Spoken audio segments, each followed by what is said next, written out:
My dance skills at its finest. That's all I got. I ain't no Marion and you got served or anything. Welcome to an all new feature on IUSportCom. This is the video mailbag. I am Hank Glassner and I'll be answering your questions via video instead of writing them out because I don't like writing, so get used to it.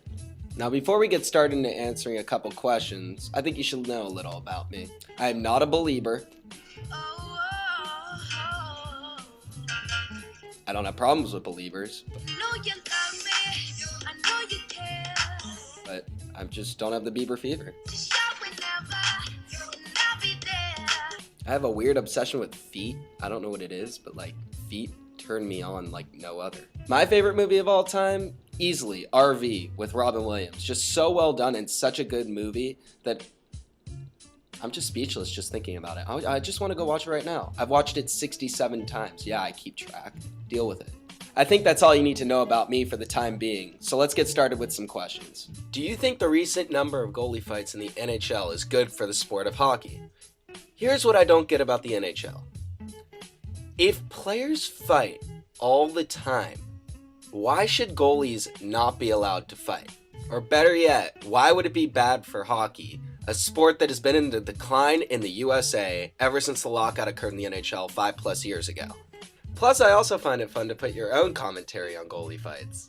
And here comes Tim Thomas and Carey Price, and what, that wasn't a fight. Yes, I understand that they're probably the most important player on their respective teams, but they are abused the most with cheap shots and so forth out of any player on the ice during games. So is it bad for the sport? I wouldn't necessarily say so, because it's great for the entertainment value, and that's what you need in the NHL today. Alright, next question.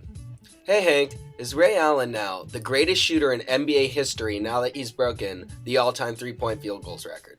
To be honest, no, Ray Allen's not the greatest shooter in NBA history, even if he has broken that record, which is a great record to break. Rondo sets it up. Here's Allen with a deep three. Yes! 2,561. And that is the NBA record. Now, is Ray Allen the greatest three-point shooter of all time? That's a discussion for another time. Yeah, he is. Sorry, Reggie. So then who is the greatest shooter in NBA history? That title belongs to another Celtic, Larry Legend Bird. Now, Larry Bird didn't revolve his game around three-point shooting, much like Ray Allen does, but that doesn't mean that he was not one of the most deadly shooters the game has ever seen to date. And that's what made Larry so special. This guy would hit shots from impossible angles like it was no big deal. He would make shots from Never Land, so to speak. And it was just mesmerizing to see when it didn't go in compared to if it did go in. And on top of that, Larry was still a great three-point shooter as well. Larry Bird could do it from everywhere. Literally anywhere on the court. Well, you know what I mean.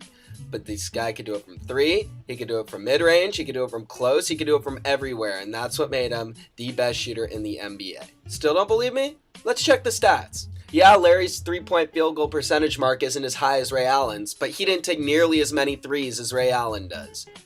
Also, if you look at the 50, 40, 90 seasons, to me, that's the most important stat. Larry's had 2 of those seasons, while Ray Allen has had 0.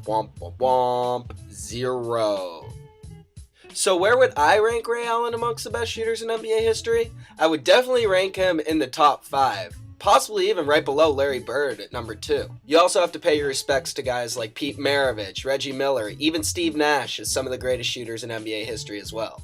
So now you have a taste of what the video mailbag is going to be like for the future, so please keep sending in your questions. You guys can ask about anything.